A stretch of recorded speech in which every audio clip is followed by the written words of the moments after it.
கோயிலுக்குள் நுழையும் ஒவ்வொருவரும் கடவுளை தரிசிக்கிறார்கள். ஆனால் சிலர் மட்டும் அங்கிருக்கும் கற்களுக்குள் மறைந்திருக்கும் வாழ்க்கை பாடங்களையும் தரிசிக்கிறார்கள்.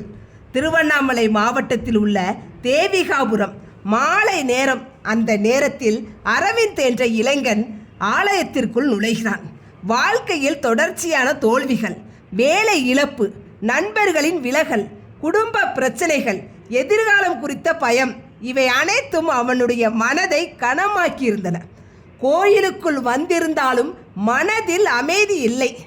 ஏன் என் வாழ்க்கையில் மட்டும் இவ்வளவு பிரச்சனைகள் என்று மனதிற்குள் கேள்வி எழுந்து கொண்டே இருந்தது.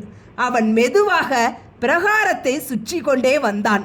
அப்போது ஒரு மூலையில் நின்று கொண்டிருந்த வயதான சிவாச்சாரியரின் பார்வை அவனை நோக்கி திரும்பியது.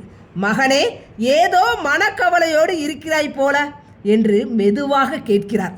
அரவிந்த் சிரித்து கொண்டே, அப்படித்தான் ஐயா, வாழ்க்கை கொஞ்சம் சிரமமாக இருக்கிறது. அதற்கு முதியவர் புன்னகைத்தபடியே, அப்படியானால் உனக்கு ஒரு சிற்பத்தை காட்ட வேண்டும், வா என்னிடம் என்று கூறி ஆலயத்தின் ஒரு பகுதியை நோக்கி அழைத்து செல்கிறார். சிறிது நேரத்தில் அவர்கள் ஒரு விசித்திரமான சிற்பத்தின் முன் வந்து நிற்கிறார்கள். அதை பார்த்த அரவிந்த் ஆச்சரியமடைந்தான். ஆஹா, எவ்வளவு அழகான யானை என்றான்.